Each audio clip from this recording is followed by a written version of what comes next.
the whole bags of cash, it's giving like, is she trying to run away? You know, just everything about it in this new lens is fascinating. I mean, I'm sure there's a lot going on. Yeah. But the fact that she didn't even say anything bad about him. Nothing bad at all. It just feels like there's no way she's this horrendous person that everybody makes her to be, because horrendous people, eventually their colors come out. I think that at some point in the interview, she must have snapped. Like she would have said something that's a little underhanded, backhanded compliment, which she didn't. Never did anything. She also later opened up a YouTube channel, and she's still posting on YouTube frequently, where she kind of opened up a little bit more to the public about everything that's been going on. She said that Japan was probably the loneliest time of her life. People thought that she's in Japan living this billionaire wife life, just in all the best parts of Tokyo, not lifting a finger, living the dream. But it seems like people looked down on her, like the whole Shinsegae family. And so they essentially maybe exiled her to Japan. She didn't have a single credit card or bank account in her name. Everything was probably just like given to her, and it probably wasn't a lot of money. She also said that they never wanted James to marry her. His parents never wanted them to be together. What? And finally, James's mom came around and said that she respects her elders. Basically, she stated that June knows her place. Once for the employees. No, Ain't for no the way. photos. Because there's no way. He is helping run one of the biggest businesses in South Korea. This is probably where the public has the most interactions with Shinsegae. They have the world's biggest department store. Globally, they won the record. It's the Shinsegae department store in South Korea. And it's just one of their many department stores. It's huge. I don't even think in one day you could finish a full level of that store. And it's not even just a department store. They have everything in there. It's a one-stop shop for everything. It is impossible to work maybe even 2 levels of that in a day. There's a basement level with hundreds of food stalls and restaurants. The main floor has nothing but luxury brands. All the jewelry and designer items are there. The second floor and up, like 600 more fashion brands. They got a movie theater, an indoor golf range, an indoor ice skating rink, a sauna bathhouse. I do have to say though, Korean shopping malls, they're they onto are. something. Yeah. Like the Very bizarre incident. A man in Delhi, India ran into a small shop as he vigorously scratched himself all over his neck and shoulders. Saying something to the woman behind the counter, he even goes as far as taking off his shirt and continuing to scratch. Ultimately, he walks to the other side of the store and places his bag on a seat before entering another room. This man was the most recent victim of the Kulji Street Gang, also known as the Itch Gang. Their MO is to take itching powder and throw it all over their victims. While the victim is distracted by the itching, they then rob them of whatever items they have on hand and make a run for it. Well, that's what happened here. When the guy placed his bag down and went into the other room, the gang then entered the shop. Trying to look as nonchalant as they could, a few of them attempted to block the shopkeeper's field of vision while one other pretended to browse the other end of the store. He then grabbed the man's bag and left. Then the victim came out of the back room, still scratching, and looked for his bag. He checked all around the seating only to see that it wasn't there. He then spoke to the shopkeeper, who seemed to be at a loss as well. At this point, the Delhi police are still investigating this gang and are urged. But sometimes life hands us total vindication. Isaac observes him silently until he leaves. There are no simple formulas for identifying bad actors. When we rely on simplistic ideas about who to avoid, we often end up pushing away more good people. Some bad actors make themselves known very early on with obvious red light behaviors, but others are extremely convincing. Their red flag behaviors can appear identical to positive innocent behaviors, the only difference being the underlying motive. Even highly trained abuse experts are sometimes taken in by them. To some degree, every new relationship represents a leap of faith, but it doesn't have to be a reckless one. When we're encouraged to make decisions in states of intense emotion, feeling swept off our feet, feeling confused, feeling panic, we need to take a step back, slow down, and assess the situation with a clear head. As Isaac's story illustrates, we also need to recovery has to. True, Isaac raised an important point. Some targets of abuse begin relationships when they're not yet ready to handle them, not able to negotiate, to set and or meet reasonable expectations, to navigate conflict. Getting involved with people based on who they might become, instead of who they are right now, can set both parties up for a very bumpy ride. Recovery has to come first, then relationships. People don't have to be monsters or predators to be unfit partners. We don't have to diagnose them with malignant personalities. We just have to look at their behavior, imagine it's never going to change, and ask ourselves if we'd be prepared to live with that. Kerberoasting is an attack method that focuses on service accounts within Active Directory setups to obtain and decrypt their password hashes. This technique takes advantage of the encryption used in Kerberos service tickets and often relies on weak or easily breakable passwords for these service accounts. If an attacker manages to decrypt the password hashes, they can gain unauthorized access to the service accounts, enabling further lateral movement within the network. An example of such an attack is utilizing the Rubius Kerberos module. Attack steps. Identify target service accounts. The attacker scans Active Directory to find service accounts with service principal names, SPNs set. These accounts are typically linked to services operating on the network, such as SQL Server, Exchange, or other applications. Request TGS tickets. The attacker leverages the identified service accounts to request Ticket Granting Service, TGS tickets, from the Key Distribution Center, KDC. These TGS tickets contain the encrypted password hashes of the service accounts. Offline brute force attack. These hashes are then cracked offline to get the clear text password. You know what the problem is? I'll tell you guys the reason why so many people get cheated on in relationships. Can I give a take on that? Okay. Okay, so, you know, how there's like people that say, oh yeah, I'm not looking for a relationship, but if they find the one, they go with it. And then there's people that actively say, I want to find love. Yeah. It's always the people that sit there and say, I want to find love. They get in these like disgusting relationships. Because they're looking for something, they settle for the first thing that on their checklist gets like checked. But people that don't actively look for love, but then find the one, check way more lists off than the ones that actively look for it. What is something that you would never confess to your family? 1. That my mother, who always said time and time again that she will never turn into her mother, has turned into her mother. My sisters and I have formed a pact. If any of us start exhibiting signs of becoming like our parents, it is the solemn duty of the rest of the sisters to bring that bitch back to reality, or in the event that this fails, execute her. We have all accepted that this is for the greater good. 2. My extended family thinks I've had no career or salary advancement for 10 years. I play a bumbling idiot with them who just can't catch a break. Reason being, they're a cavalcade of self-inflicted sob stories and GoFundMe grifters. I don't want to be hit up for loans every other week. I'm actually a senior manager at an established consulting firm. If they had a good reason for their misery other than got drunk with the money for bills and didn't pay them, I would help them out. Pretending to be a struggling idiot deflects any attempts at soliciting me for money. Plot twist. Your entire family is a bunch of millionaires playing the same con. 3. I joined the Navy to get away from them. Not because I felt some sort of patriotic duty like they tell people. I liked it. I found a purpose. I got great training that got me the job. Man, I tell you, people will love you if you do that. If you just spend the rest of your life doing this, you watch people, and every time they do something good, they sneak something good out, you say, ha, I saw that. Here's what you did. Pat, pat. I used to do that with my students. They'd hand in an essay, the first essay, and it just usually was bloody, dismal, wretched piece of writing. First of all, half of them were testing me out to see if I cared, so they'd just hand in any old garbage because then they wouldn't have to concentrate on the course. And then the other half of them were trying to guess what I wanted, sending me cliches of all sorts. But now and then, there'd be a sentence where the person dared to actually say something they thought. And I'd circle it, say, this is all lies and bullshit and cliches and just dull lies, all of it. But here, you dared to let yourself shine through. And the next essay would be like 40% that. And if I did it again, the third essay would be 100% that. And you can do that with everyone in your life, including you. What is one country that you will never visit again? Egypt. But more specifically, Cairo. The way they treat women and their own people is honestly heartbreaking and disgusting. I have never wanted to be out of a country so fast in my life. A friend of mine was groped on the bus and a fellow student told her, "That is what you get for not riding the all-female bus." I never felt safe and I constantly felt sorry for almost everything I saw. The poor, the animals, the women. It honestly was devastating, Edit. I've gotten some comments or messages about, depends where you go and where you stay, or rape is just as high there as it is in other countries. I am a female that was traveling with my good friend who was a local from Madi. I wore pants and conservative clothing to respect the culture. We even had a driver and male Egyptian friends escorting us and still had issues. They told us to never be without an escort. Ever. Yes, Alex and Dahab are beautiful. But the experience as woman doesn't change drastically from Cairo. The country is rich in history and has some great diving. But the behavior from many males and the infrastructure is fucked.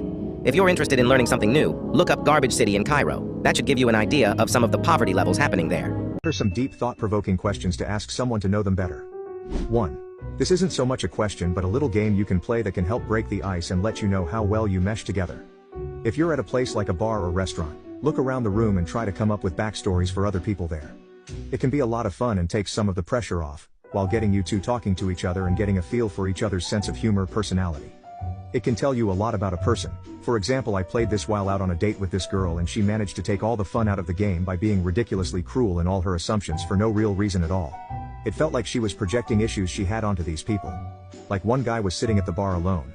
Could have been waiting for someone, you never know. But because he was alone, he was a fucking loser with no friends that hates his life. Completely killed the mood, but at least gave me a heads up as to what type of person she was. 2. What is your mother's maiden name? What's the name of the street you grew up on? What was your first pet's name?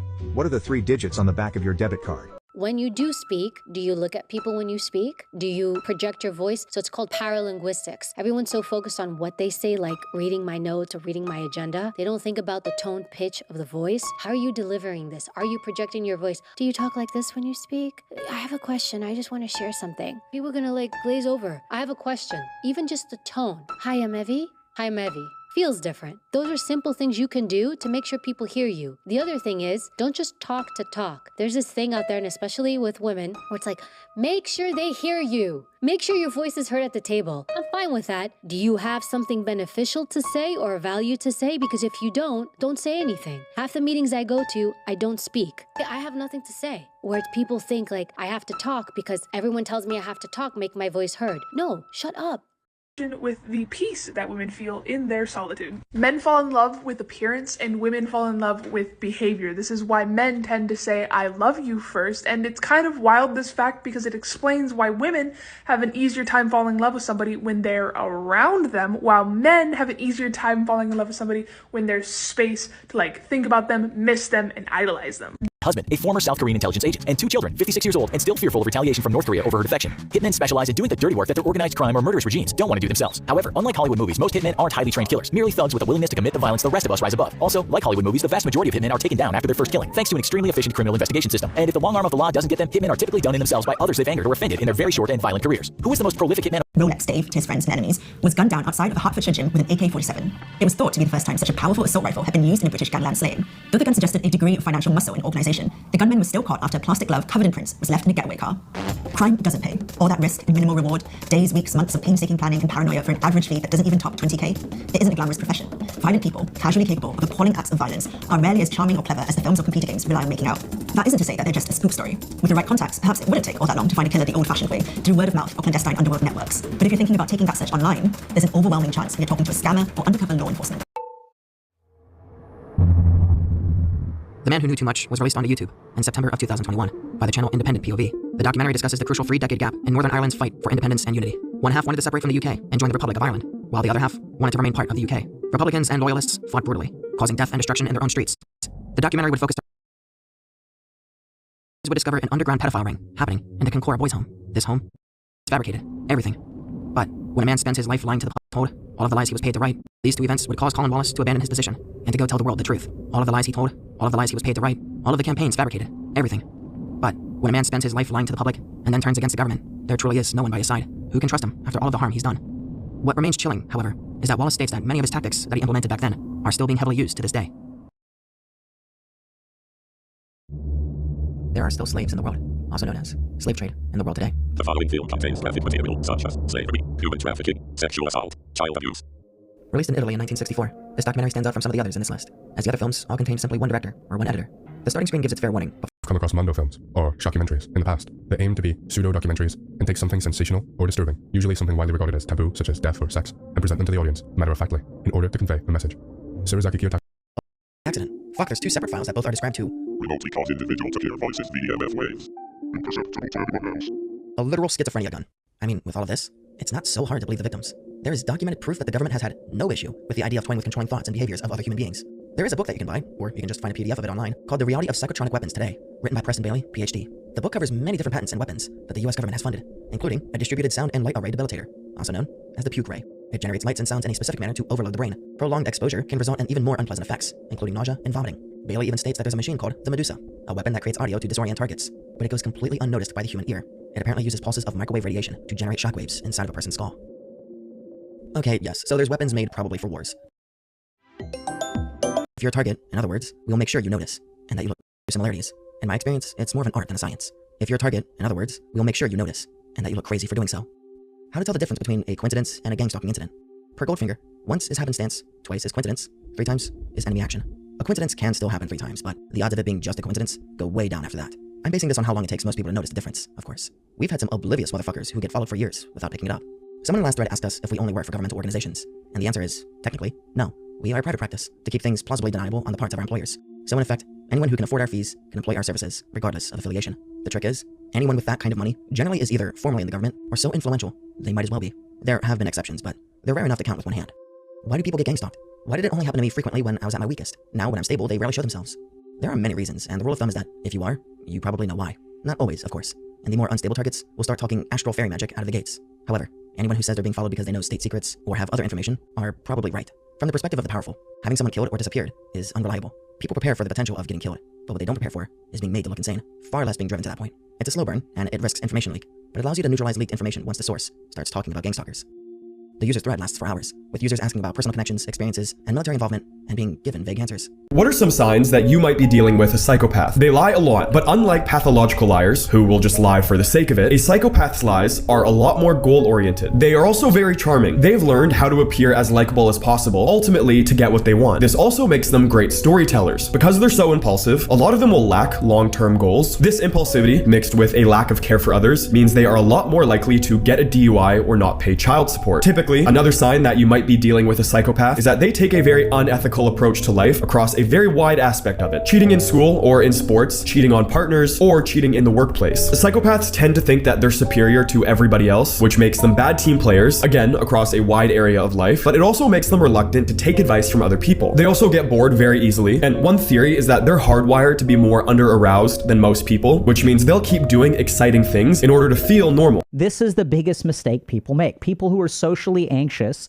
and have an atrophy of social skills because we exist on the internet think that I need to learn how to socialize before I go out. No, you don't. All you need to do is tolerate your feelings of social incompetence. That is the only thing that you need to do. The cool thing is that literally your brain will do the rest. So our brain is so amazing. It is so neuroplastic. It is an instinct to socialize. Children are never taught how to socialize. There are shortcomings in socialization if you don't have the right social environment, so that's there. But generally speaking, it's not like we have formal classes. We teach kids mathematics. We teach them how to hold objects. We don't formally teach them how to socialize because our brain is wired for it. So everyone thinks I need to figure out socialization. I need to know what the pieces of charisma are so I can start practicing them in private and I can show up rizzed out, whatever. You just need to show up. The brain will take over. What's the difference between a hero and a coward? There ain't no difference. Inside, they're both exactly alike. Both scared of dying or getting hurt. But it's what the hero does that makes him a hero. It's what the other guy doesn't do that makes him a coward. I also think, what if someone other than me was transported in my body? Say someone who you look up to, transported in your body, and they're now you. They kind of wake up, it's like, no, I'm this person. These are my surroundings. Would they do better than you? Would they move up in life? Would they stay stuck? No. Why would they do better than you? Is it because they're smarter? No. It's simply that they don't have the same conditioning that you have, and they will see things that you don't see. They'll see opportunities you don't see. They might have the anxiety you have, and they'll take action where you're not taking action because that anxiety is holding you back. So we tend to always kind of downplay anxiety, a little anxious. No, it holds you back everywhere. Everywhere. And when you let go of it, life becomes so much more enjoyable. Trust me, back in the day, I couldn't do a live video like this. And once more, this is completely live, by the way. This is me flowing in the moment. It's not like there's pre-planned notes. I'm not reading off a teleprompter or anything. Can you imagine? It's like the teleprompter going really fast. I'm not reading off a teleprompter. I'm just improvising this in the moment. Here I am speaking just whatever comes to mind. And I'm moving my hands and I'm winging it in the moment. And this is live. Could I do this in the past? No, I couldn't. And there's a night and day difference from old me. I remember even trying to memorize things to say because I was so anxious. I couldn't talk to people. So if I say this word and this word and this word, and I practice giving myself little speeches in my room. I'm like, this are some good stories I can rely on if I run out of things to say, talking to my friends even. To, hey, all is good. I got this. No longer triggered. Feels so good. It can just be me. The freedom, the lightness. So effortless. Night and day. Don't stay stuck in that one way. There's an easy way out of it. Okay, once more. You want help? It's your choice. You can go to this link, apply for a free call, put your anxiety out of the way, get on the call. That led to me feeling anxious. As opposed to, well, let's work on that so that nothing can poke at it anymore. And this is where letting go comes into play. Hey, if I'm able to actually go back and process all these experiences, these traumatic experiences that led to me disowning aspects of myself, that led to me feeling anxious and getting triggered in various situations, if I'm able to actually release that, now I'm free and nothing pokes at it. And now I'm actually living in alignment with reality where, hey, if a situation's not scary, I'm not, like my life's not at risk, I won't experience that same anxiety. And I started doing that. I started tracking every single time I got triggered and ultimately coming up with an entire process to just easily let go of it. And when you do, easy peasy. Okay, this works much better than the coping mechanisms. The other one, by the way, is trying to desensitize yourself to anxiety, right, with social anxiety challenges. That doesn't work in the long term either. It can give you some temporary results, but you have to keep doing it. So it's your strategy. As I was joking, the old 80-year-old person like, hey, grandkids, Grandpa's got to go do his social anxiety challenges to be able to be charismatic. It's like, that's terrible. No. You can still use social anxiety challenges to practically trigger yourself and then let go. Yes, right? And that's where, hey, look at that. Look how I tied it together. The good old action, trigger, release, repeat formula comes into play. Action, get triggered, release it, and repeat it to the point where you just no longer get triggered. So realize that a lot of your anxiety isn't based in reality. It comes from unprocessed wounds within. And when you identify them, process them, let go of them, you are free. The day you're no longer triggered is the day you are free. It's always coping with failure problems. A lot of the advice out here in this online world, it's a lot of coping, right? All these techniques is how to stop self-sabotaging, how to stop this. It's always coping with failure problems. And I changed the approach to instead of, okay, I have anxiety, what now? I shifted it around. I'm like, well, wait a minute, why do I have anxiety? Where does this come from? And this took me down an even deeper rabbit hole. Where I was like, I'm just coping once I already have it. What if I get to the cause, the source of it, and I work on that, and then I just no longer have it? Instead of slapping on these band-aids, because that's what these techniques are, what if I got to the cause and I just didn't even need to slap those band-aids on anymore? And then it got me thinking, well, why is it that I feel anxious? And the first thing I did is I started taking a note of every situation that I found myself in where I experienced anxiety. And I suggest you do the same. Notice whenever it really kicks in, around what people, what environments, what time of day. Maybe you're around some people and a certain topic comes up and you're anxious. What is that little anxious voice, right, the way it manifests in your mind? What is it saying to you? Right? Is it anxiety around what people think, around how you look, what you're saying, etc.? Like, what's the theme? And just take note. You really want to start communicating to this anxiety and getting to know it. And as I did this and ventured deeper into my own personal growth journey, I realized that a lot of the anxiety that I was experiencing had nothing to do with what's out here. It had nothing to do, funny enough, with the external. And I was like, well, that's interesting, right? If you take one of the biggest fears in the world, public speaking, fear of public speaking, people are scared, right? To the point where they feel like they're going to die. If you would say, hey, come up on stage here and speak in front of a crowd, like you literally feel like you're about to jump out of a plane and die. Well, think about it. Why is it that people experience such extreme fear? And I experience this too. Are you actually going to die? Is your life actually at risk? Going up on stage, speaking in front of people, right? Majority of cases, no. It's not a risk. So you realize like this fear isn't grounded or based in reality. Wait a minute, so if it's not based in reality, why am I experiencing it? And I realized that it didn't come from out there, it came from in here. And different people or situations, all that they did were triggering that anxiety to surface that was already in here. And that was the biggest shift for me. I was like, whoa. So this means I'm more often than not anxious. I'm just getting triggered. And that's a big one for you. You probably don't have social anxiety. You're just getting triggered. Now we hear this word triggered. You're like, well, what does trigger mean? Triggered is when something inside of you that you've suppressed or repressed, disowned ultimately, gets poked at and shoots up closer into the light of consciousness, to put it in simple terms. So let's take a classic example. You're growing up, you're in school, you're a kid, and you speak up in class. And as you do, let's just say some of your classmates chuckle for fun. Now, the way one kid might experience that or interpret that is that they're being shamed. It's like, whoa, the class is kind of laughing at me. Or maybe the teacher's like, hey, be quiet, keep it down, keep it down. The teacher is disapproving of me. And from a limited perspective as a kid, the classroom's the world, right? Growing up, I doubt you thought much beyond the classroom, right? At a very young age, you're like, the classroom is literally the entire world. If I don't fit in here, I don't fit in the world, right? Not fitting in the classroom is like not fitting into society. If I'm ostracized by society, I die. So what does it do to you in that moment? You're like, they're all laughing. I risk being kicked out of the classroom, not approved by the classroom. Your survival instinct kicks in. And you literally feel like, I'm going to die right now. And what do you do to survive to cope? You might take the aspect that is expressive and get rid of that. Like, let's never be expressive again. This is risking our survival. And the other thing you might do is let's avoid situations like this, where I ever have to speak up and have eyes on me, because as we see, if I do speak up, I could get kicked out of the classroom and I would die. And that happens at a very young age. And then you live your life that way, and that resistance and fear compounds. So what happens here as an adult, you might look at a situation realistically and be like, well, there's no danger here. Easy peasy. Public speak, easy peasy. But it triggers that original situation as a child in that classroom. And the same survival instinct kicks in as an adult. That's triggered. It's when something inside of you takes over and your response is disproportionate to reality. Now, understanding that, you can also now get why none of these coping techniques truly work in the long term, because you never address it. You're just trying to cope with the triggeredness. This thing takes over. You're like, what do I do? What do I do? What do I do? As opposed to, well, let's work on that so that nothing can poke at it anymore. And this is where letting go comes into play. Hey, if I'm able to actually go back and process all these experiences, these traumatic experiences that led to me disowning aspects of myself, that led to me feeling anxious and getting triggered in various situations, if I'm able to actually release that, now I'm free and nothing pokes at it. And now I'm actually living in alignment with reality, where, hey, if a situation's not scary, I'm not, like, my life's not at risk, I won't experience that same anxiety. And I started doing that. I started tracking every single time I got triggered and ultimately coming up with an entire process to just easily let go of it. And when you do, easy peasy.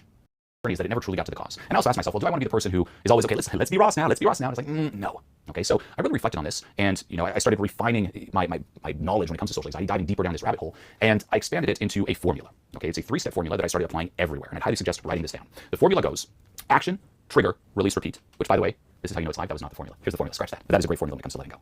Look at that. Zooming out, Ross third-person perspective. Here's the formula: embrace, exaggerate, laugh. That was the formula. Embrace, exaggerate, laugh. So what does that mean? Building on this Ross technique, instead of just zooming out and trying to view yourself third person and find it funny, what I started doing is, well, what about it actually works? And it comes down to this: embrace, exaggerate, laugh.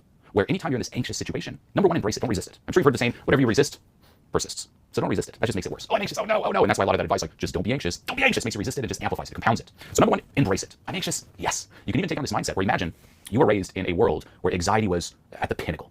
Right? Currently in our society, everyone's trying to be happy, successful, fulfilled, enlightened, so on and so forth. What if you were born in a society where everyone was just trying to be anxious? And anxious was something, like anxiety was celebrated. What would happen? As soon as you feel anxious, you're like, yes, I've made it. So it's removing that negative label and embracing it. That should be your reaction, by the way. Anytime you're anxious or afraid, yes. Ooh, a little anxiety. Yes, here we go. So embrace. From there, that eliminates the resistance. Exaggerate it. Make it almost cartoonish to the point where you eventually laugh at it. And when you're able to actually laugh at it, genuine laughter, the hold it has on you fades away. So that was the evolution of the Ross technique. And I'll take you into another story here. This is a client I was coaching many years ago in London, who was trying to improve his social skills, right? Just talking and networking to people. And we were at an event, and he was just having a miserable time, right? And he came to me, he's like, Julian, I don't think I can do this. I don't think I have it in me. I think I should just give up, and maybe this anxiety is something I just got to live with, right? If that's you, by the way, I'm just going to live with it. No, you don't. There's an easy way out. It's very easy to overcome this with the right tools and guidance. Okay, so he told me this, and I shared with him this formula: embrace, exaggerate, laugh. So I said, number one, let's embrace this. Don't fight it, embrace it. You feel down, you can feel sad, you feel anxious, embrace the feelings. And what I want you to do is go network with some people over there. Go say hi to those two people over there. And the way I want you to say hi is following this formula: embrace, exaggerate, laugh. You're going to go up and say, hey, let's just say his name is Timmy. Hey, my name's Timmy. And by embracing it, it's like, I'm very anxious. I'm so anxious to the point that I almost cried. I have tears in my eyes. I'm just the saddest, most anxious person that ever existed. That's what I told him to say. He went to say it. So notice, he's embracing it and then just exaggerating it, right? Saddest person that ever existed. You've never met anyone as anxious as me. To the point where it's so ridiculous that it's very hard to not kind of chuckle at how crazy that is, right? Imagine someone comes up to you and is like, I'm the saddest, most anxious person you've ever met. Like, what? So he came back, right? That lasted maybe like 20, 30 seconds, then came back down. But there was a little hint of a smile after that, right? Even just someone giving you permission to feel what you feel, right? Me as a coach saying, hey, it's okay to feel anxious. That helps a ton, right? Versus you shouldn't be feeling that. Even, by the way, in terms of parenting, right? What does every child want to hear? Oh, you're sad, you should feel happy. You shouldn't feel sad. No, they want to hear that. They want someone to say, hey, you're feeling sad. That's okay. It's okay to feel what you're feeling, and I'm going to be with you right here as you feel it. That's what you want to hear. Give yourself permission to feel what you're feeling, right? So I gave him that permission. So he came back with a hint of a smile, and I said, okay, great. Go network with those people over there. But this time, you're going to say, I used to be the most anxious person alive, but I embraced, exaggerated my way out of it, and now I have a little bit of a smile going. And he went to say that to the next people. Then came back, and he was kind of chuckling at it. And then watch, rinse, repeat, did it a few times, and he embraced, exaggerated, and laughed his way into an amazing mood and an amazing state and had a great time. Just following that formula. And you can apply this to everything, right? Say you run out of things to say in a conversation. What do people do? I ran out of things to say. Oh no, what do I say? Well, embrace, exaggerate, laugh. Tell the person, hey, I ran out of things to say. I should have watched more Julian videos. You're going to chuckle at that. And it takes, again, this whole pressure and seriousness and hold and just, gone, dissipated. Okay, so Ross technique followed by embrace, exaggerate, laugh. And I use this for a good amount of my journey. Okay, these two techniques really helped more than the whole discipline, so on and so forth. Don't be anxious. And he has these leather pants, and he just takes them off and can't get them back up, right? So they're stuck, and he's freaking out, and he's putting all this powder on, still stuck. He's putting like cream on, just trying to bring the pants up, and it's just a nightmare situation. Where you're like, oh God, if that was me on a date, right? You just cringe with it. And I remember seeing that scene, and laughing. Why? Because it's comedy, right? You find that laughter in the cringe. And I was laughing at it, and I paused for a second and said, well, wait a minute, this is interesting, right? Because I'm laughing at this, and this is funny for me. However, for Ross, right, the character in the show, it's really not that funny, is it? Right? For him, that anxiety is very real. It's like a nightmare situation. He's like, oh no, the pants. And for me, I'm on my couch like, just laughing. And I asked myself, well, that's interesting. Why don't I take this approach to whenever I feel anxiety? Right? What if next time you feel anxious, whatever that may be, instead of experiencing it and viewing it from the Ross perspective, where it's the first person perspective, it's heavy, it takes over, what if you just zoomed out a bit, viewed yourself from a third person perspective, as if you were Ross in that TV show, and chuckled along? Try it out. For me, that changed a ton. And it was a much kinder approach than the just don't be anxious, loser. It was, every time I experienced some anxiety or fear, I just zoomed out. I'm like, well, what if my life was a sitcom? What if my life, this situation right here in this moment, was I was watching it on TV? Oh, and it just took so much of the heaviness and pressure off of me. I was like, I could actually laugh at myself. It didn't have that hold, the same hold that it usually had. He's really in shape. As much as these people appear to have depressing lives, that doesn't mean they can't change them. I think Joe Rogan explained it really well on a podcast he did with Graham Hancock. And all of the bad experiences and mistakes that I've made, I really wish I didn't make them, but I did, and they make me who I am today. And you learn from them. I learn from them. I understand life better because of mistakes. Yeah, exactly. And people oftentimes dwell on mistakes and think that defines them, and it can be a real problem, particularly with young people that are insecure, that have had like some sort of a disastrous thing happen, like a business failure, being fired, you become a drug addict, go to jail, whatever it is, steal something, and then you're defined by the worst mistakes that you've made, and that becomes you forever. If you're a person who's 35 years old and you feel like, oh my God, how could I fuck this up so bad at 35? I'm such a loser. Like, no, this is just what happens with humans. These are mistakes. Like, people make mistakes, and you got to be able to rebound and learn from it, and that's the process of growth, and that's the only way it gets to you. Right. A few things go wrong, and some people will allow those things to define their entire life as miserable. You don't have to do that. You can actually redefine your entire history by making changes in your life today. It doesn't matter if you're 19, 29, or 49. You still have time. Even in Don's case, where he's nearly 50, there's still time to get what he wants. If he stays active and eats healthy, which is something he does, then he still has like 30 to 40 years left, maybe longer. He very well could be just at the halfway point. So why spend the rest of his time in the same lifestyle that he's already tired of? And certainly, if Don still has a chance despite his age and despite his flaws, you in your 20s or 30s, here's Jordan Peterson saying it. So, and that's partly what I guide you through in the Future Authoring program too, because it asks you to consider what I think are the main 6 dimensions of your life. And so one of the things I do when a client comes is I just do a rough walkthrough of those dimensions. It's like, does anybody care if you're alive or dead? So if you have any friends, do you have anybody who loves you? Do you have an intimate relationship? How are things going with your family? Do you have a job? Are you as educated as you are intelligent? Do you have any room for advancement in the future? Do you do anything interesting outside of your job? If the answer to all those is no, it's like, you're not depressed, my friend. You just are screwed. That girl from earlier, Akudo, had a family that was so toxic that she had to excommunicate herself from them. Myra West, who made the no friends video that I flashed on screen briefly at the beginning, also had a very toxic family that she no longer speaks to. Now, I don't know Kara's full backstory, but she does have problems. So basically all my life, at least since I was pretty young, a couple months ago, after They'll improve your number. Anyway, back to Kara. Just like a lot of overweight people don't want to be told that they're not fat. I don't want to be told that I'm not ugly. I don't want to call myself unconventionally pretty. I am happy a lot of the time to think of myself as ugly. Cope. Nobody wants to be seen as ugly. Stop lying to yourself. Just admit you care so you can start fixing the problem. Recently, I read a book called The Righteous Mind by Jonathan Haidt, and there were a lot of really interesting studies in there about psychology. In one of them, done by Mark Leary in 2004, they wanted to see how much people cared about what other people think of them. So they took people who said they didn't care about what others thought of them and tested them against people who said they did. Each person was isolated, put in a room, and was told to talk about themselves for 5 minutes. While they were talking, the researchers flashed a number that would let the subjects know how much a person in another room wanted to interact with them in the next part of the study. A high number was good, a low number was bad. Except the numbers were fixed by the researchers, so it didn't matter how interesting the test subject was. They increased or decreased the number to watch the speaker's responses. The funny part is that everybody cared what people thought about them and suffered a self-esteem drop when the numbers were low. So stop lying to yourself. You do care about what others think of you, and the second you realize that is the second you can start working towards getting more of what you want. I think the actual reason that Kara doesn't want to be told that she isn't ugly is because it points out how little work she puts into her appearance, which means if people call her pretty, they're actually calling her lazy for not doing self-care. Minis on Swiggy is a website around you if you smell a 10 scale. She looks like a wet dog here with her hair oily and flat to her head. This doesn't look good, and it throws off the entire proportion of her face. Speaking of showering, check out Reed Street Soap to find the best smelling soaps. One of the worst things you can do for your appearance is smell bad. No matter how good you look, people will not want to be around you if you smell like crap. Fortunately, Reed Street has you covered with the usually look good, so they work great as gifts. Check out Reed Street Soap by clicking on the first link in the description. Alright, outside of purchasing quality soap, if you smell bad, then I recommend using baking soda to clean all the areas that smell, like your armpits. Have you ever showered and still smell BO on you even though you use soap? Baking soda will fix that. Baking soda first, and then soap everything down to give yourself a good fragrance. You can also brush your tongue with baking soda if you have bad breath. However, don't use it to brush your teeth. But I'm mentioning this because all types of people underestimate how much smelling good matters. Smelling bad can easily change a 9 out of 10 to a 3 out of 10. On the flip side, if you smell good, that will improve your number. Anyway, back to Kara. Just like a lot of overweight people don't want to be told that they're not fat. I don't want to be told that I'm not ugly. Things you like going out or anything? No. I would suggest dating apps then. Thank you. That last part he walks off like he's thinking, this guy's hopeless, just give him some random advice. He's going to tell a guy who clearly has no idea how to style himself or pose for a photo to use dating apps? No real chick is ever going to swipe right. All he's going to get are bots. Though I do like the non-virgin guy's basic demeanor of, do you ever go outside? No? Well then, you're fucked. How to get a date. Point number 1. Leave your house. The odds of you walking into a good relationship when you never go outside are pretty much zero. Touch grass is one of those things that everyone jokes about, and it seems to piss off the average angry guy on the internet, but it's said a lot because it's true. When you actually talk to these guys who have trouble dating, pretty much all of them don't have a regular habit of going outside and socially interacting. In fact, in that documentary about incels that I used earlier with the guy who had the anime posters, they showed a group of guys who were actively making choices to avoid socializing. Are you also at uni at the moment? No, I'm working. No, I'm at uni. I'm studying, kind of, yeah. It's mostly just STEM subjects. Yeah, no, incel's doing like social work or something. And why do you think it's those kind of jobs? You don't have to talk to people, you can just focus on ideas and stuff. Of course these people have trouble with women. They're avoiding them, and they're specifically picking jobs or focuses that keep them from interacting with people, so it's a big no shit when guys like this say they have no friends or have never been in a relationship. Is anyone here dating? No. I would be no. Okay, that was mean, but it was funny. She smirked when she said it, so she knew what she was doing. Anyway, let's get back to these guys bragging about how little they talk to women. I said I haven't spoken to an IRL boy in 3 years. And that's partially because I do a STEM degree. Like, I've never been paired with a female. If I did, I'd probably just walk out. The guy who said that is this person here in the V for Vendetta mask who goes by Tom. He's portrayed portrayed as one of the more reasonable incels in the documentary, yet despite the fact that he obviously is going out of his way to avoid women, even to the extent that being positioned next to a woman in class would cause him to throw a tantrum, he still blames them for his problems. I do blame women to a significant extent for why we have so many men single, depressed, lonely. Bro, you're in college. More women go to college than men. The odds are in your favor. If you aren't making use of that, then it's your own fault. College is literally the easiest place to socialize. Not only do you go to a room where you see the same people on a regular basis, but you also have clubs, fraternities, community events, the food court. There's like a million ways to socialize and talk to women in college. I mean, you're talking to the interviewer. Clearly, you can talk to a woman. Not every conversation with a female has to be some great romantic conquest that leads to sex. A conversation could start simply from asking if you could borrow a pen from the chick that you're sitting next to in whatever stupid general education class that you're forced to take. Unless you're speaking to them romantically, talking to a chick is mostly the same as talking to a guy. In fact, from a romantic standpoint, you have much better odds treating a girl like one of your guy friends as opposed to being a nervous wreck who hasn't spoken to a woman in 3 years. Also, not having a conversation with a woman in that long of a time period when you're in college is obscene. You would have to go out of your way to do that. This guy must have like some major anxiety disorder that he needs to resolve in therapy, yet he's blaming it on women. There is most likely not a single female on the planet that would be willing to date me. Yeah, this guy needs to go outside more because there are definitely a lot of women who are desperate enough to dumpster dive for a man. Personally, I think he has far more options than he thinks he does. We can't see his face, but his hair isn't bad. He's not dressed in anything weird. He's not obese, and I'm guessing he's around average height. Though he probably needs to shave that Redditor beard and stop calling women foids, but after that, he's marketable. What do you think when you see a woman on the street?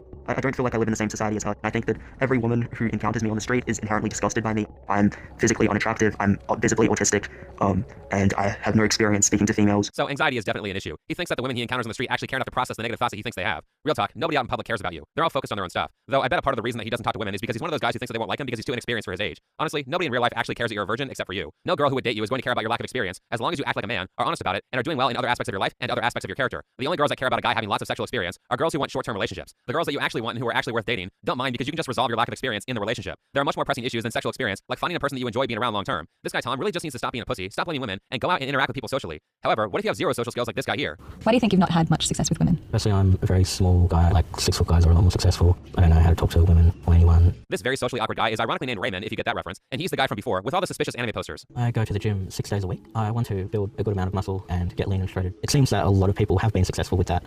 I still haven't had a successful one-on-one encounter with a girl. So this guy is different from the other people that I showed in this video. Raymond does do social activities like go to the gym, but his problem is not that he doesn't socialize enough. His problem is that he has no personality and he's kind of weird. Up until now, most of the incels that we've spoken to were virgins, but that's not the case with Raymond. It has been some time since I had any sexual encounter that was not paid. I met some couples for threesomes, MMF threesomes, and I found them not really fulfilling. Bro, you have no idea how difficult it's going to be for you to find a good relationship after you publicly talked about paying prostitutes. But let's ignore all that. Let's ignore the suspicious posters with girls that look a little too young. Let's ignore the fact that this guy probably has some stuff on his hard drive that shouldn't be there, and assume that Raymond is a blank slate. First off, if you're a guy who's over 21 and has not been in a relationship, stop watching porn. You have no idea how much that's affecting you. Dr. K has plenty of videos designed to help people not let porn control their lives. Second, Raymond needs to practice his social skills, but the problem is that he is way behind socially for a person in his 30s, so probably very few people are going to want to talk to him. He's also unemployed if that's a shock to anyone. He should maybe look for a job because that would at least put him in a position where people are forced to talk to him so he can practice. Outside of that, and continuing with the notion that autism is a fake disability, because almost everyone who claims they have it can just train their way out of it, probably the only way that Raymond's going to catch up enough socially to the point where a woman would be willing to date him is to learn conversational skills through therapy. This would require 2 different methods. Individual therapy, maybe with a female therapist to keep him out of his comfort zone, and then group therapy like 12 steps so he can learn how to interact with a group of people in a place where he's forced to talk and others are sort of forced to talk to him. For example, maybe go to Sexaholics Anonymous because he's probably a sex addict considering that his only sexual encounters are through sex workers and a creepy threesome. He can then use the skills that he learned from therapy to make some friends who will hopefully make fun of him when he does things that are socially awkward, so he learns not to do them. And last, buy one of those social skills books like How to Win Friends and Influence People and aggressively practice the skills that are taught in that book. Noticeable improvement should take about 6 months, and it will take between 2 and 3 years to get reasonably caught up socially. Yes, he'll still be behind, but at least he won't have the social skills of a 7-year-old when he's in his 30s. But generally, I think these groups of people really underestimate the value of social skills and how much not building them will hold you back in life. Which brings us to the question that all these people ask, which is, how do I make friends? And generally, I think most people have a terrible answer to this because most people just have friends and forget how they made them. I mean, I don't know how this stuff works. I just went outside and now people want to talk to me. For example, one day on Twitter, I got a random message saying, hey, I saw that you don't like Noah Samsen. I also don't like Noah Samsen. You should come to VidCon this year. So I flew out to California and now I have like twice as many YouTuber friends as I did 2 months ago.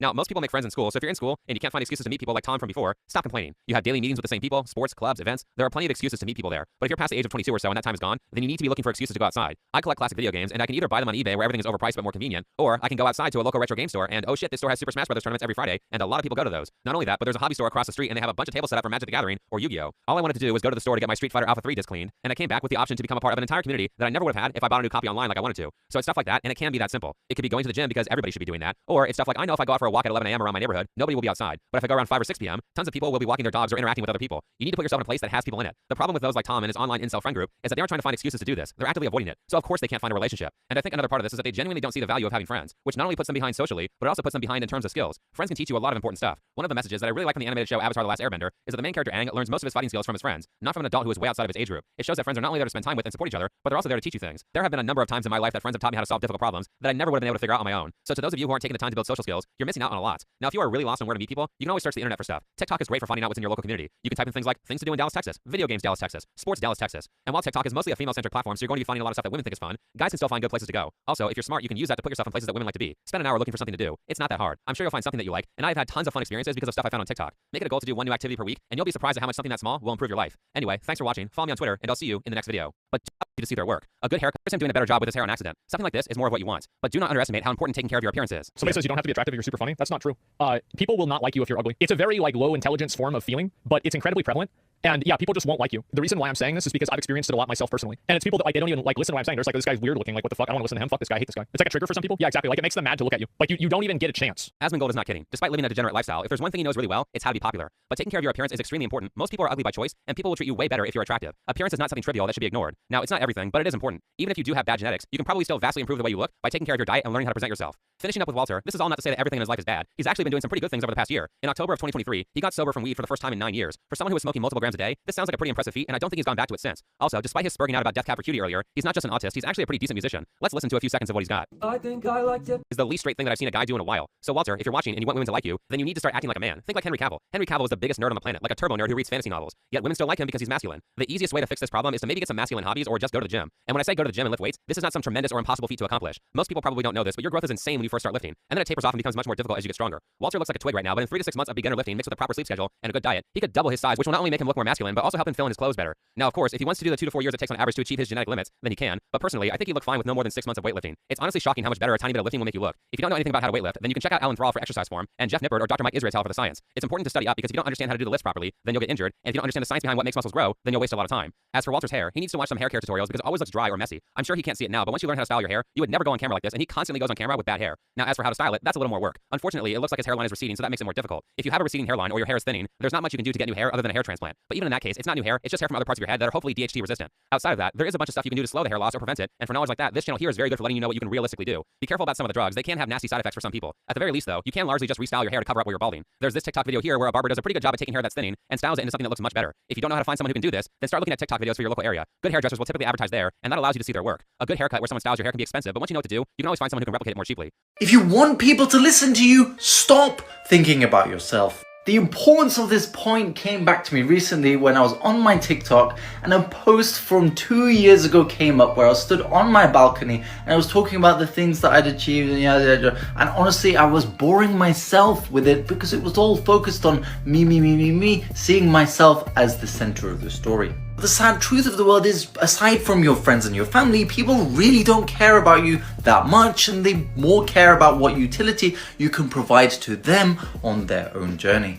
That's both demotivating and liberating at the same time because it means that people aren't watching you as close as you think, so you can just be true to yourself because actually they're not judging you anywhere near the amount that you think they are. But also, if you're trying to actually engage them so that they can listen to their message, make sure you tailor it to their pain points, what they want to achieve, understand them and where they want to go, and the most unethical way to make a lot of money. It's a 5-step process. Step 1, find an Instagram girl that doesn't speak English and is from some country like Brazil or Romania or some like that. Step 2, find a bunch of pictures on Google that kind of have a similar physique/body to the girl that you chose, in game of course. Step 3, download a confession app called Whisper and put out a message saying that you love older men because they can spoil you. Step 4, get a bunch of DMs until you get to a point where they want to see more of you, so you tell them, alright, but first I have to eat because I'm hungry, and then you make them send you gift cards. Step 5, repeat this process and profit in game. Where your girl at? I don't have a girl right now. Me neither. Yeah, what we gonna do? Yeah, no, we can't be single all summer. Can't be. We gotta just get some girls, bro. But I don't know, girls just don't like me, man. You have the confidence. You gotta have the confidence. It's the confidence. You have to have the confidence. We need is confidence. There are two things. You can withhold information, leave room for creativity.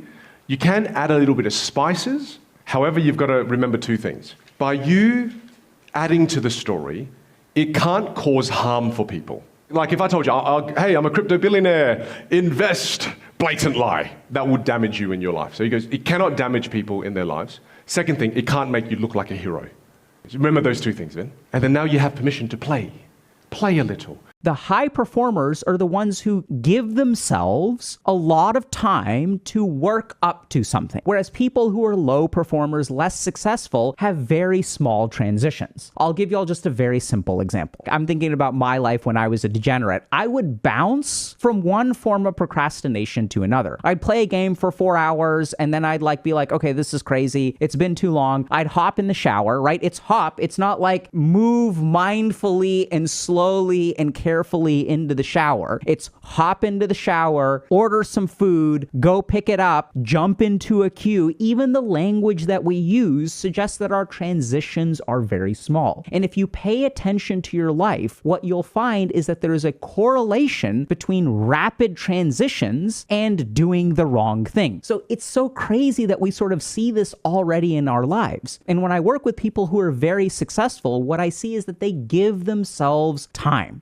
When I take a shit in public, I leave the stall open. What? Why? Not wide open, Jesus. Just a little crack. Because I want you to think it's unoccupied. I want you to walk in on me so I can look you dead in the eyes and say, stop, stop, stop, someone's in here, someone's in here. Wait, that's fucking amazing. That's why I do it, because I don't care what room I'm in. I want everyone inside of it uncomfortable. And more importantly, I want them to fear me. Okay, question. Because I'm the boogeyman, motherfucker. But I don't live under your bed anymore. No. I'm in that vacant stall you're walking towards. And I hope you're fucking terrified every single time you reach for that door. Because I'm waiting on the other side for you. And I'm shitting naked. You little piece of shit. If you like your gym, dating someone from it is the dumbest shit I've ever heard. You go up to that girl you like, ask her on a date. She says no. Now it's weird every time you go in. Okay, maybe she says yes. Go on a couple dates, doesn't work out, nice. Now it's even weirder. Oh, but what if you guys hit it off? Kind of like each other. 3-month situationship, crash and burn, good job. Now you gotta go to the gym at a different time. Maybe you guys go the distance though. 6 months, a year, 2 years, 3. Congratulations, asshole. You broke up. Now you gotta find a new gym. Get married, you'll get divorced. I promise. And now you're back on Google Maps with your dick in your hand looking for a new gym. So unless you plan to die of old age in her arms, leave the girl on the treadmill alone and finish your fucking workout, idiot. Who here has ever touched a kid? No, not like that. Really? No takers. Never touched a kid. What about you, Michael? Come on. I'm not gonna bite. Now, Michael, you're telling me you've never hugged your nephew? Of course I have. So you touched him? I guess when you put it that way, yeah. Get him.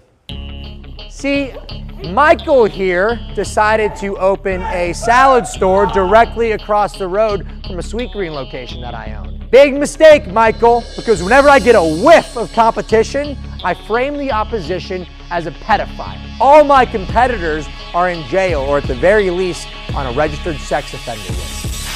If you come at the king, you better not miss. We'll sometimes do things in life where we do have a positive outcome. I went to the gym and I felt great, and yet we don't go again the next day. So what's missing? Why not? If there is that Pavlovian reinforcement, that is not sufficient to shape your behavior. So this is where intentional binding comes into play. Choosing between a lot of options is the other thing that increases intentional binding, and there's a third thing, which is making a prediction. It doesn't matter what the prediction is, but in that process of making a choice, if you stop and predict the outcomes, that process of making a prediction, whether that prediction is right or wrong, seems to increase intentional binding. So once again, what I see between high performers and low performers is low performers tend to not really think too much about the consequences of their actions. In fact, if you're like me, you avoid making predictions. You try very hard to not think about what the consequences of your actions are. There is a virus implanted in you. Have you ever seen The Lord of the Rings? No. There's a scene where you'll see this old king rotting away, and there's this character called Wormtongue. And Wormtongue is whispering into the old king's ear, saying all sorts of things. Positive things? No. Now in the movie, what do? They kick Wormtongue out of the castle. Get out! And suddenly the king comes back to life. Skin color changes. He rediscovers who he is. Now this applies to the relationship you have with yourself. So you got to start catching the inner dialogue. Let's practice it once. Look at you procrastinating again. Can't even take action. That's enough. I don't even believe you. Look at you laughing. Let's just feel sorry for ourselves. Oh, look. Are you too weak? I'm done. Come on! That's enough! Tell them, I'm done with this! I am done with this. And Good. I'm tired and I'm done and I don't want to feel like this anymore. Give her a hand, everybody. When you feel good about yourself, you could talk about literally anything. I could talk about the floor and people would be interested. The fact that even right here, you can begin, but there is this huge scratch mark, right? You see it? And it kind of trails off here. Now, I asked the guy before, like, well, what created this scratch mark?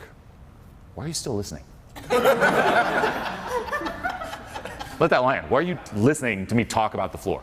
It's not about what I say. I call these the 4 layers of communication. At the surface, there's what you say. And that's what usually people are obsessed with. If I want to be interesting talking to someone, it's in what I say. It's not that important. Layer number 2 is how you say it. Now that's much more important than what you say. How you say it, the tonality. Is it going up at the end or down? Third layer is your intention behind it. And this is sub-communicated. And the 4th layer is your overall level of self-esteem, how you feel about yourself. The deeper you go, the more powerful. If you fake bravery when you're terrified, that is bravery. And I kind of feel like motivation is the same thing. If you do the thing when you're feeling unmotivated, that is motivation. That's it. Give me 30 seconds and I will delete your overthinking. You have no past and no future. All that exists is this moment right here, right now. Am I wrong? The past is just a bunch of memories, and the future is you projecting those memories into the future. So the next time that you're overthinking it in your head, take a deep breath. Feel your feet on the floor. Feel where your butt is touching. Notice what your body feels like in this moment, and you'll naturally find yourself back right here, right now, and the overthinking will begin to subside. Does it ever drive you crazy? Just how fast the night changes. Everything that you've ever dreamed of disappearing when you remember life, and then your life becomes a better one. I made a man so happy when I wrote the letter once. I hope my children come and visit once or twice a month. Soon I'll be 60 years old. Will I think the world is cold, or will I have a lot of children who can warm me? Soon I'll be 60 years old.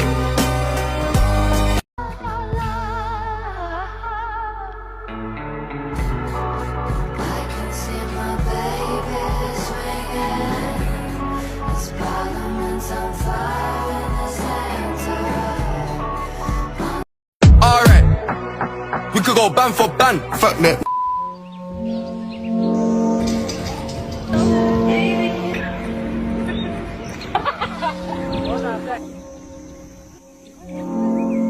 Obvious that you want me, but I said I would want myself. The reason after you. Changing posture migrates stress from one tissue to another, and some postures distribute stress more safely than others, which becomes more important, especially when lifting weights. It's more important, for example, to stiffen your core and lift with your hips when picking up a deadlift than it is when bending over to pick up a ball off the ground. Now, some people put themselves into these rounded positions unbeknownst to them all the time, and even though the loads on the body are relatively light, they can accumulate if we spend enough time in them. So for some people, I could see a postural corrector like the bow tie by Donnie Thompson to be helpful, especially when lifting, or to help bring awareness to your posture, with the end goal of eventually being able to actively control this posture. It's also important to understand that being upright in this perfect posture for too long, either sitting or standing, could also not be great as it accumulates stress in one area. So the best posture when sitting or standing is one that's constantly moving.